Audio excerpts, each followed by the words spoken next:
edition, Respect the Process. We are back. It's college football semifinal. Respect the Process. That's it. I mean, we're back in the. We have to get back in the groove. Holidays are behind us now. Are they? And we've got to like. Christmas is behind us. Okay, Christmas is behind New us. New Year's still to come. We need to rechannel. Yeah. Because I heard Coach Saban saying reinvest when he was talking about getting the guys back in the mindset, because they were off for Christmas a day or two, and it is not. They say it's typical bowl week practice and preparation, but I have to believe that there is a lot of reinvestment for them at this point. It's crazy to think that they go, and I know they needed to take a step back. Oh, absolutely. The physical wear and tear, the mental wear and tear of what's required, and yet you've worked so hard to get yourself in this position, and you have to step away from it. It's why I think we're probably going to get a little, and it depends on who's healthy. It's the biggest thing. But when we go to the 12-team deal, it will be very interesting to see if the quality of the games are better because we have a chance for them to stay sharper, or will they be so worn down by the time we get to a final that it's just war of attrition at that point. So I don't know, but I just know for this team, probably very glad to have the mental break they got. I don't think they're going to have a tough time getting locked back in. I think that's why it's so big that they got to California early. They got a chance to go through the stadium early, so they've seen what there is to see and what's unique about it. And I know you do that with every venue, but this one, just when the hand of God paints, you're set, and that's what that is. I can't wait to see it with my own eyes in person. You go out on Friday? I'm going to go out on Friday, and can't wait to see it. It's going to be an amazing feeling, I know, an amazing opportunity to see that, to experience it, and have the privilege of broadcasting it. But for them, the ones that really matter, because they have absolutely earned it, I think it's going to be an opportunity for them to really do something special, because it's a tremendous Michigan team. But as we'll get into, I think the strengths of the Tide will favor them in this one. It's both teams, I would say there's pressure on. Sure. Would you, in your opinion, which team has more at stake right now? Is it Michigan proving that they are the number one team without an asterisk, or is it Alabama proving that they deserve to be there? I think it's something Coach will obviously use. There are people that say you don't deserve to be here, you shouldn't have gotten in. He's been able to play that card before very effectively, and I think it's valid. The talk for the first 2 weeks practically was how wrong it was that Florida State was left out by those that want to go that direction. Again, I'll say it one more time. While I really do feel bad for them, and Florida State clearly did everything they could to get in, and you, to a certain level, you feel bad. And if it wasn't Alabama that was impacted, I probably would feel worse for Florida State. That being said, the bigger or more laughable ranking was not Alabama at 4 ahead of Florida State at 5.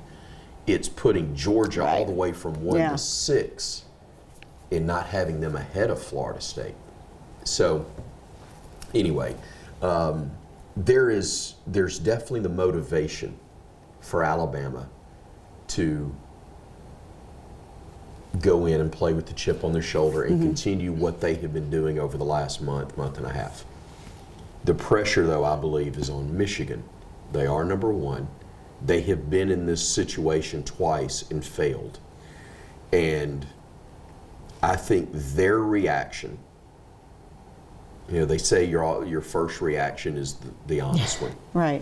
Their first reaction when they heard Alabama's name called as number 4 rather than Florida State was very similar to what we saw from Notre Dame people right after they found out they were most recently in the playoff but had drawn Alabama again. It was like, come on, really? Again. that's a tough pill to swallow for them. Well, and I do believe that we have that pressure. We have the pressure for Harbaugh. But I think if I were a Michigan fan or a Michigan player, to want to wipe away the asterisk of we cheated this year. Well, and they've handled that well. They have. I mean, they've responded to it. But that is going to hang over their head. And I think for the kids, grown men, players, that's a very easy thing to do because they didn't know anything. Yeah. They had no to think. If indeed the cheating was taking place, as most think it was, it's not the players. It's probably a small number of coaches that were involved. Mm-hmm. And it may or may not have even been Harbaugh that knew what was taking place. Mm-hmm. That all being said, it's easy for them to use the motivation, but now I think that has more than run its course. They've got him back, they've had him back, they've got a chance to go out and play in this historic venue. Mm-hmm. The two, in their own notes, they say it, the two winningest programs in the history of college football. And I think it's going to be a fantastic setting, a fantastic venue. It's a great matchup that's easy to sell from a TV and a promotional standpoint. Do you think there'll be more Michigan fans out there? Or I mean, just I won't be shocked. Yeah, I won't be shocked because they have felt for a while they were in. Mm-hmm. We didn't know literally until the last moment. Right. Flights, hotel rooms, and again, coming from a different part of the country, but they also normally feel like they're going to get into, I mean, the Rose Bowl's, if you're in the Big Ten, that's been the goal anyway. I know it's different now, but still, there's probably some people that have had those flights or tickets booked every year for however many years. I won't be surprised because, again, while they've been back-to-back years, this part is still new. Right, exactly, yeah. It's still new for them. Alabama is in the middle of a 16-year run of once-in-a-lifetime appearances and experiences. It's really amazing. And, there are those that are fortunate enough they can afford to go wherever and do whatever. Yeah. There's a lot of people that aren't. There are a lot of people that are trying to... Here's why I think there may be more out west, as crazy as it is, because it's obviously roughly twice as far. They feel like there's a better chance to get a ticket as expensive as it is to Pasadena than it will be in Houston? Than it will be in Houston, and also you've got the holidays, so maybe you've already got the time off. Mm-hmm. Maybe you even choose to drive. I know some people were doing that. Wow. They're making literally a cross-country with the right trek. People, I would do that. Yeah, the right. I'm not sure I've met those people yet, but I know what you mean. But it's a deal where when you get to, I cannot imagine if it's Texas and Alabama, what that ticket. Gosh. Well, I mean, we've had Georgia and Alabama in Atlanta, and that's even more so because you don't have to pay, but you got the Texas factor. Particularly Texas having not been there in a long time. And the fact that it's right there in their state, it's not far. But Alabama fans are going, okay, I can get in the car and drive to that one if I can't get the flight. You got to make plans without trying to jinx anything or get ahead of yourself. You at least have to take a preliminary plan, and mine's to drive out there already. So not even fool with the flight situation and all of that. So it'll be, I just hope that's an issue. But man, it'll be a very tough ticket. It'll be amazing. And try not to get ahead of myself. There have been 2 Rose Bowls already that Alabama's participated in since I've been a part of the broadcast crew, and I have yet to see Pasadena, California.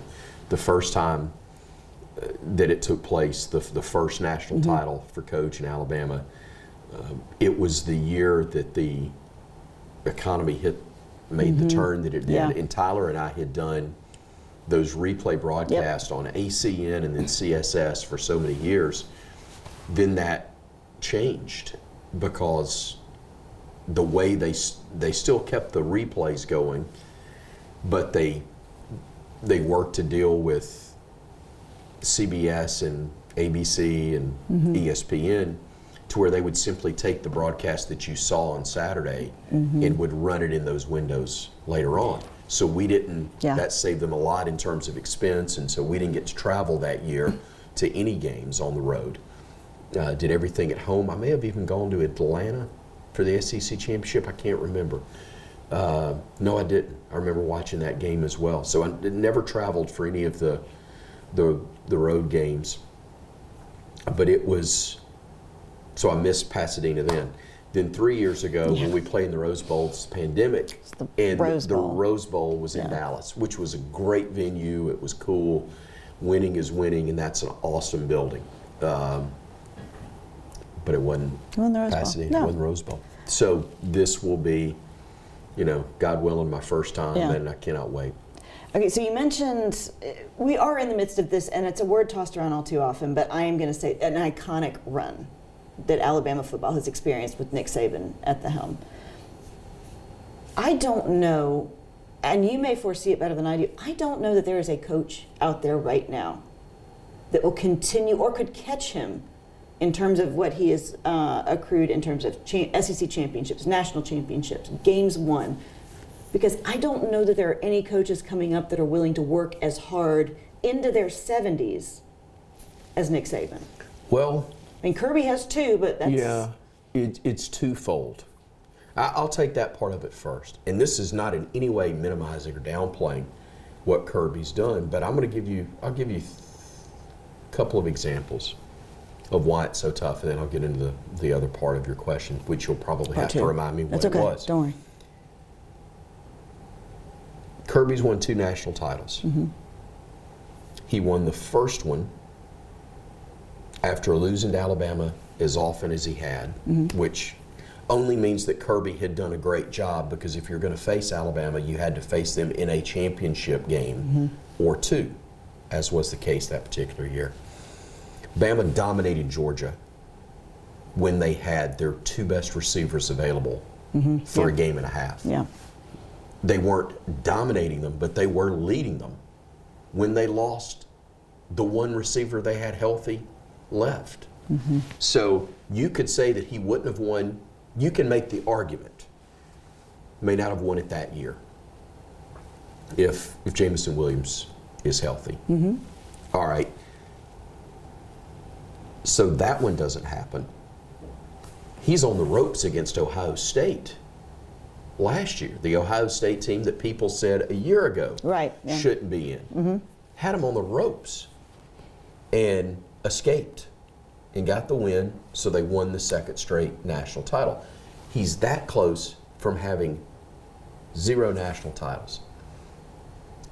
In our lifetimes, 2 of the greatest coaches in their respective sports, Dean Smith and Bobby Bowden. Fair? Fair. Bobby won what, 1? Yes. Spurrier won 1, Bobby I think won 1. That's how tough it is to win. Bobby may have won 2, but still no more than that. Dean Smith won 2 national titles as the head coach at North Carolina. You remember what they were? They were the year with Montrose, who just passed away. He won it the first time with Michael Jordan, Sam Perkins, James Worthy, and he won it when Michael Jackson, I think, was the guard's name. Okay, Jordan. Oh, Jackson was the guard for Georgetown.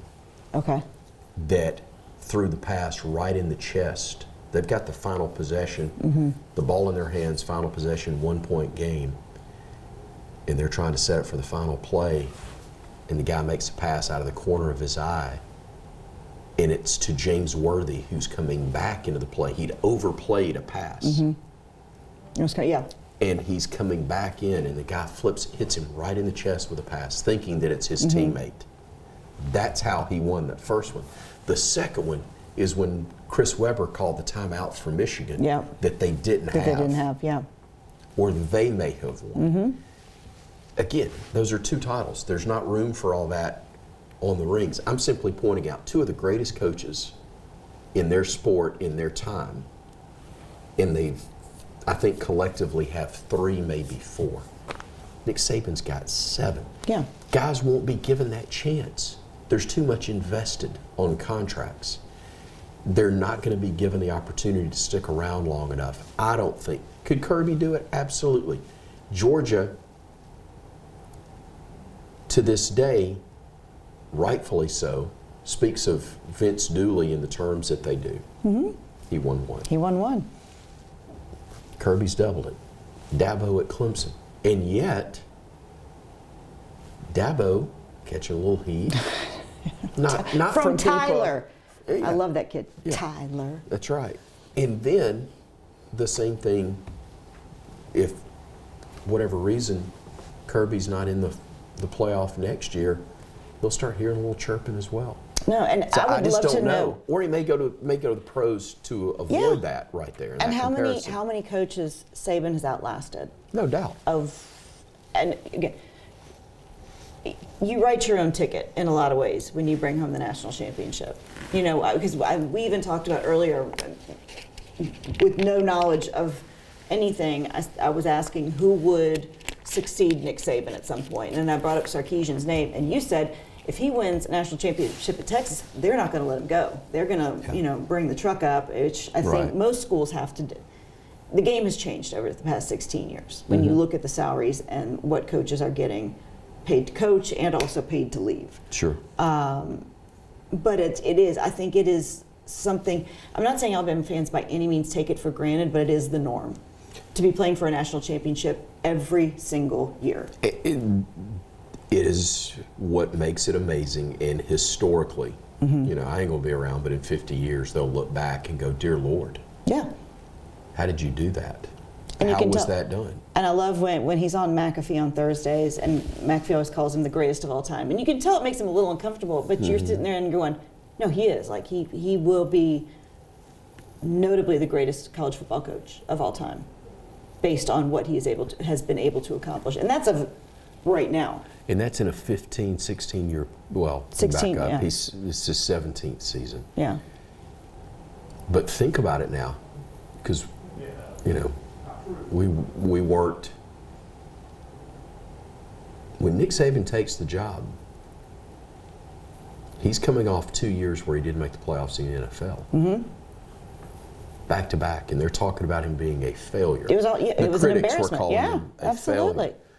Failure. And he's never coming to Alabama, blah, blah, blah. So he comes to Alabama. Well, he'll never stay. But he's never going to win a title. Okay, almost won it his first year. Yeah. Wow, he did win it his third. Or excuse me, almost won it his second year, did win it his third. But he's going to go somewhere else. Yeah, I know he won it again. He's going to go somewhere else.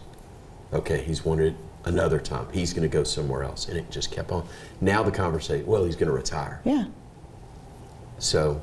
But there are not a lot of people, I know, in their late 40s, early 50s that would want to keep the hours he does. Oh, gosh, no. Especially when they get to their 20s that don't want to keep them. No, and that's why I'm saying I don't think anyone will ever touch the numbers, even sniff the numbers, because I don't think that there are people who want to put in the work that he does. And that's why coaches come in for several years and then they grind out because they can't keep up with what he does. Well, it's not even, you can put in the same number of hours and you can work as hard, but it doesn't mean you're going to have the same level of success. You can also, that's the old thing, more than one way to skin a cat. Right. It's, I know Peter loves that one. Oh, yeah, that's okay. It's a good one. But it's the truth, until Coach Saban changed the narrative. Yep. Bobby Bowden was the standard. Bobby Bowden went about things very differently than a lot of other coaches. Steve Spurrier was not a guy that loved to put in. Steve Spurrier loved to play golf. Steve would go play golf.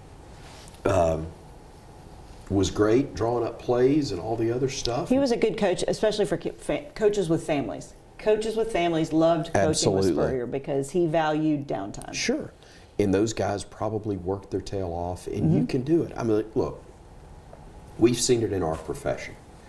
There are guys that work more hours than I do on things, prepping for a broadcast. And a lot of them are better than I am. But just because you've put the time in, automatically doesn't make you better. You have a better chance at success, no matter what you're doing, right, if you put the time and the work in. But it still doesn't mean you're going to be historically great. No. And that's the thing, you could go sit in that office all day long and never leave and get yourself a kite and live there. But it's not going to make you better. No. It's what you do while you're there that makes you better. And nobody is better than Nick Saban, and it's not just the work. Now, the work is the work. You got to do it. But it ain't just the work that's made him the best. Yeah. It's him. Okay, speaking of him, what is the significance, if any, of hiring former Michigan linebacker coach George Hilo? This is not the first time he has done something like this in terms of hiring someone who was very familiar with their opponent, particularly going into a game of this magnitude. Well, first of all, it jacks up the other side because they're wondering, good grief, what do they know? What have we got to change? Do we need to change anything at all? So even if it's a 30-second conversation, it's 30 seconds that you didn't get to spend preparing for Alabama. You're trying to figure out if you're going to change something on your own. And let's say that Michigan was doing the stuff they're accused of. It's neutralized that advantage a little bit, to a degree. If there was a system, and again, I'm not saying there was, if there was a system in place for figuring things out, you've got a guy that can decode it for you.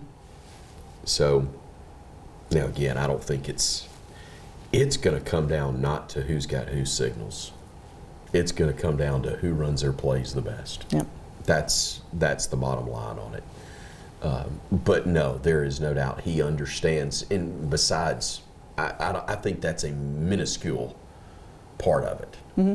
I think the thing is, let's talk tendencies. Let's talk, if he's able to talk personnel at all, he can do that. If he's able to,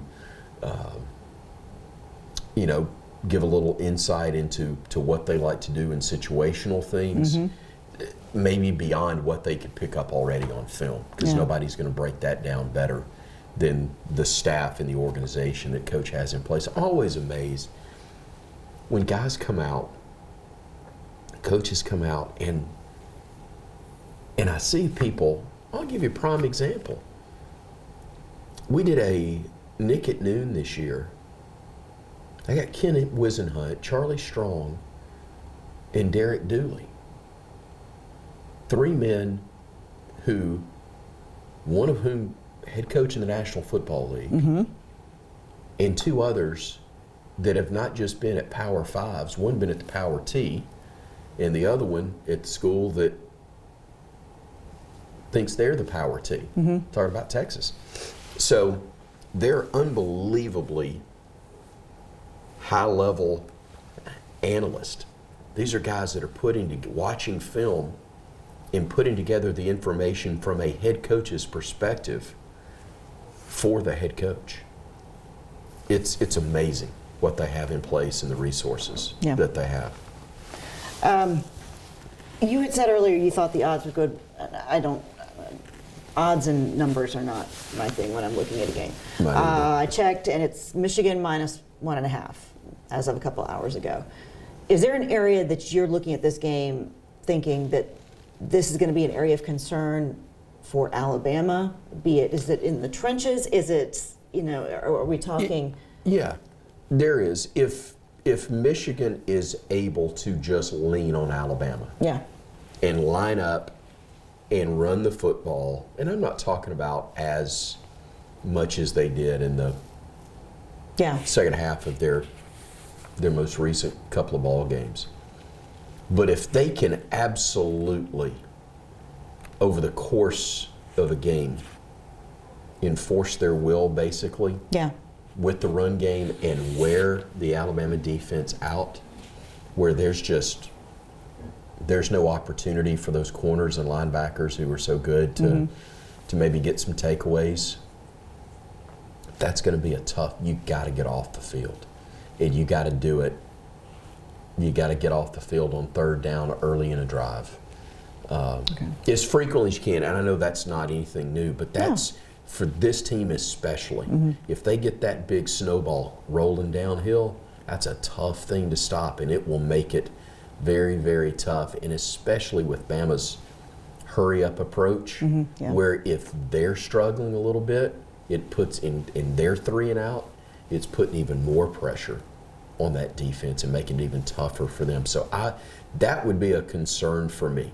Now, that being said, if you get some stops, I think it's going to make it very difficult for Michigan to try and play catch up. Yeah. You know, if you can find a way to get a lead early and force them to be out of character, then it's a bigger problem for Michigan. But if you just can't stop their run game, that's going to make for a long day and puts more pressure on the offense. Well, I was listening to one of the talking heads say that Alabama this and that, but they have not seen a quarterback the likes of McCarthy. And I'm like, have y'all not seen that we played LSU? That we have faced some of the best quarterbacks in the nation. That area does not concern me in terms of containing that type of quarterback. Right. But as you said, yes, everything we hear is predicated on the run. And that has to be something that, obviously, you said, stop the snowball early. Yeah. I know you do a lot of radio and different interviews. Is there anything particularly from the Michigan side that people are asking you? Or anything that you've seen that that they are interested or curious about from? You know, really on the Michigan side, if you're talking about interviews with Michigan people, I've got those scheduled more for later in the week, so I really haven't talked to anybody out there. Okay. What are you going to plant? I've gotten I'm going to plant. Boy, you better you can plant, rush 2. Yeah. How about that? Come on, just rush 2 and put a spy as a linebacker. throw it out there. Why not? No, I'm not going to do that. That would be ugly. You're no fun. But you and your reputation. Yeah. Incredible. Yeah. Depends on who you talk to. Let's. I would say it's really what we just covered with what's gonna. When would you know it's going bad for Alabama? And I think third down is so big. Yeah. Just because if they are able to keep it away from Alabama's speed on offense and the big play capability, and at the same time wear down what's a big Alabama is not quite as big, probably comparable in terms of strength, but if they can't utilize the speed, which tired speed You're right, becomes slow. So if they're able to turn that speed into slow and tired, then Michigan's going to have some things going their way. It takes away what is the advantage for Alabama. So that would worry me. Where does the score get? Do we approach 30s? Do we get higher? I think so. Now, again, they've scored in the 30s and north of it, but they've done it against far lesser teams than what Alabama's faced or will face. I think a lot of it's the running success or lack thereof for Michigan.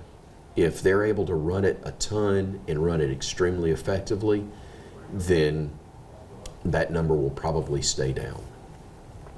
But if Alabama can get the tempo going, I think this one can get into the 30s. What do you do for, because obviously I know you've been doing basketball. Well, talk about that for just a minute here. And you're also battling a cold, and too. a cold, I apologize. My apologies to everybody. Hey, jeez. Radio, you can get away with that. Like, it's difference in video. Yeah, it's not like you've been traveling. No, but you've been with basketball. You were out in Creighton, then you went to Arizona, then you finally came back. So what does your week of prep look like getting ready for the game on Monday. Yeah, you're right. It's been kind of crazy because, and then the holidays are crazy for everybody. So in the midst of all that, a 6-day trip, and then it was, golly, when we got back, I don't remember if we talked about this or not. All right, well, I was texting you on Wednesday, and you said you were y'all flew all night after the game Wednesday, rolled in first thing Thursday morning. Yeah, I saw the sunrise on the drive back to Birmingham from Tuscaloosa. Sunrises are overrated, in my opinion. Quote me on that. Sun was rising in my face as I was headed. Just depressing. Headed to Birmingham from Tuscaloosa, but it was.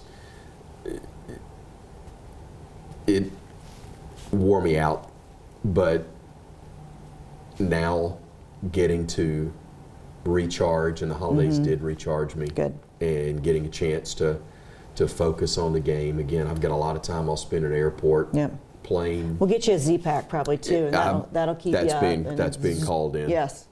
So we got that, and I'll have a ton of time to, charts are done, chance to review them and make sure those are, committed to memory as best you can. Will you have to speak at all? Will you do any of your fun engagements while you're at alumni? No, there's a couple of events going on, but those are parties. That's not anything where I'll do any talking. So I'm going to get to enjoy a little bit of LA. Fun. A couple of things I want to maybe try to see while I'm out there. Really just kind of winging it, but I'm there to work. Yeah. And I'm not trying to make more out of it than I am, but it's going to be, you can talk about things you want to do, but then when you get there, it's kind of like, oh man, I really want to get locked in. I know, but and I back in my former days, traveling for bowl games is entirely different than traveling for a road game, because, the team's out there, they have practice, and then I think it's tomorrow they go to Disney. Today or tomorrow they go to Disneyland. Yeah. And then Friday they have the Lowry's Beef Bowl. So because there is this additional stuff that the players are required to do, and they make these appearances, they go do all this stuff. Y'all have to go so you can get the shots. We have to go so that we can get to see who can eat the most steak, or who. And it is a different environment. And I'm not going to say it's less serious, but I do think that is one of the challenges for coaches. And again, you don't want to call them these are not young men. They are treated very much like grown-ups, almost like professionals in this respect of, yes, we do this, but we also have focus on why we're out here. Sure. Here's why, and this is not really off topic, but it's to your point. Lay it on. No, it's to your point. My life is off topic. Never mind. That's okay, go ahead. It's why I'm such an advocate for all the bowls. Yeah. Because these guys, and I see it all the time, I've seen it at different levels. A road trip. You get on a plane,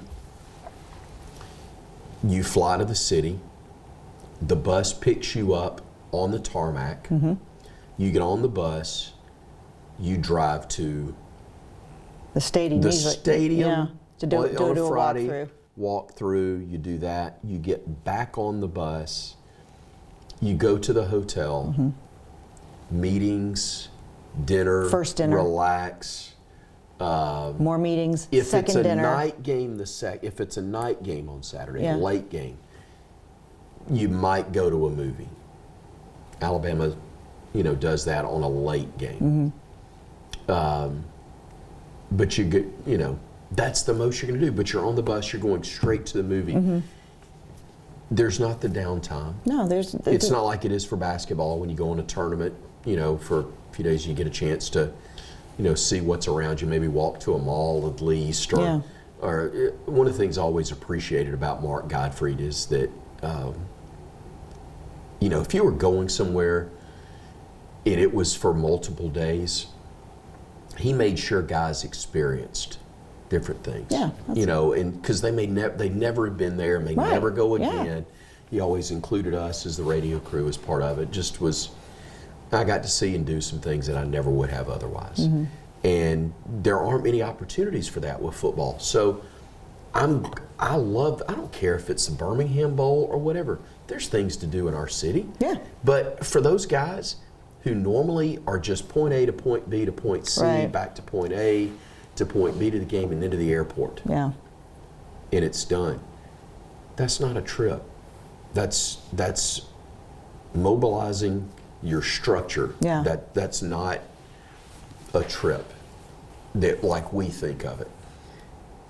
Go enjoy a meal with your teammates. Mm-hmm. Go enjoy, being able to go out, New Orleans, go enjoy Bourbon Street or whatever you choose to enjoy. Yeah. For an hour or two, say you've seen it.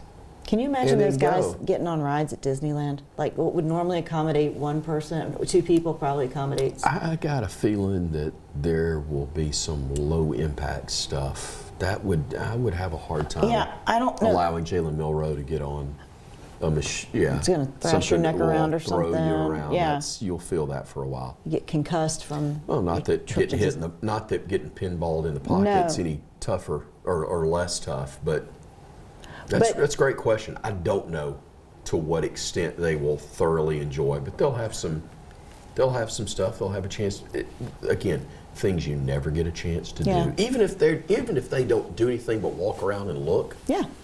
At least they're getting a chance to do that. Yeah. And they're getting time together away. It's something that they don't get a lot of opportunities to do away from Tuscaloosa. Mm-hmm. The football complex. Correct. Yeah, I know. Yeah. And it is something. The last big bowl I went to was the Orange Bowl when Alabama played Michigan when Tom Brady was on the team there, and to watch traffic stop for the buses to go through downtown Miami. I mean, it is Yeah. something amazing Yeah. to watch the police literally stop traffic everywhere these teams went. Yeah. And you're sitting there going, these guys are 19 years old and they have traffic stopping for them. And they will have it Special. in Los Angeles too. Same thing. Anytime they is. go anywhere. Let's touch briefly on basketball because on that swing that we were talking about with Creighton and Arizona, both games that they could have won. Could have won. Very close. Weren't Creighton, expected to going in, Yeah. but could have won. Creighton, man, you had a shot at the buzzer. that was crazy. Why did rimmed Sears go out. for two? When he drove the lane there, I think they were down by 5 It was or what 3? was open. Okay. It was what was open. Was it that last? It was that last. The next to last Yeah. possession because they knew they could foul and then get an opportunity. Right. Well, I mean, and I they think- did. yeah. And they did. They got a great look.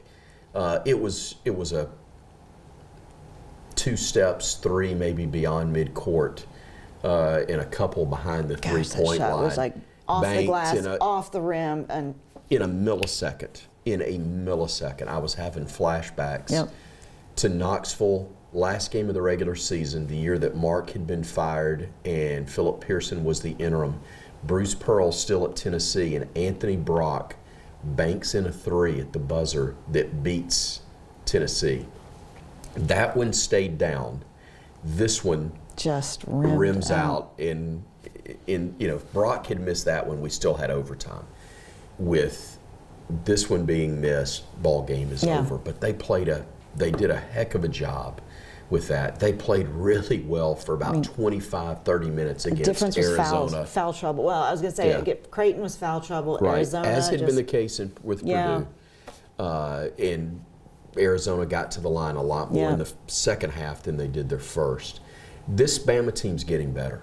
Yeah. They really are. They're getting better. The problem is they've played 3 very good ball games in a row All on the against road. On the road, in essence, if not on campus. Yeah. And you're playing all 3 top 10 teams, Yeah. 2 of which had been number 1 in the country. Yeah.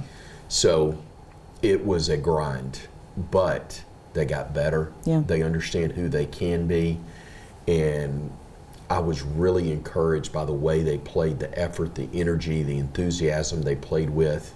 I mean, they're close. They are close. Well, not just those games, but I'm talking about when they got back home and did so against Yeah. Eastern Kentucky, which is nowhere near No, but- those teams. But the fact they created their own intensity. Yeah. It was the last game before they were going to get a couple of days off for Yeah. Christmas. Now they come back. They're going to play in Birmingham against Liberty. I'll be there. Yeah, a girl. Up in the rafters, but I'm going to be there. They need to play well in that and then get into league play in Nashville against Vandy. Vandy's record's not good, but Vandy had Memphis beat. I think lost to them in overtime. Yep. And then after that, South Carolina, who is leading the league right now. Yeah. Well, no, I'm sorry, they're in second. Ole Miss, undefeated Ole Miss. Yeah. Leading but they the SEC. haven't. Now look, both are playing really well. They haven't played what Alabama's faced. No, their non-conference schedule is nothing like what. So I will hopefully miss both of those games because I will miss the game at Vanderbilt if we're playing in the national title. Yeah. Excuse me. Yeah, playing the national title game, and because I won't be able to get back in time. Okay. I will not be able to do the other. I think we'll excuse your absence on that, particularly if you are It would be just fine. in Houston calling the national championship I game, hope so too. be it Alabama versus Texas or Alabama versus Washington. I don't think Tide fans would care just as long as you're there. No, as long as the team's there. They really don't care if I'm there or not. No, you're But right, no. I don't care if I'm there. I want Alabama to be in it. Actually, I do care, but I want Alabama to be in it. Okay, so you head out Friday. I do. And I know that there's a list of things that you're going to do, but we're not going to disclose those things. That's your time. That's going to be on the fly. That's your time. That's what you get to enjoy. Yeah. But obviously, we cannot let you leave town or leave this show without a rock solid Roll Tide. Roll Tide. For Chris Stewart, who you can find online at Chris Stewart. Chris. Two S's. Chris Online. Stewart. Online. You can find him anywhere pretty much. And you can also find him on the radio on Monday, January 1st. My days are so confused right now. Just between January the 1st. holidays. Monday, January 1st. Y'all go on the air. It's a 4 o'clock kickoff. Central Time? See, you were giving me a hard time about bringing notes in here. No. It is a 4 o'clock Central. 4 o'clock Central. So Thank you. 1 o'clock Central broadcast time. Roger Hoover will get us started, and he'll have some guests on, and then Tyler and I'll take you from an hour out until kick. Wow, it's about time. It's about that time. For Chris Stewart, I'm Kelly Hunter, and we look forward to seeing y'all next week on the Disruptive Media platform. But thank you for joining us, and we'll see y'all next week. Take care.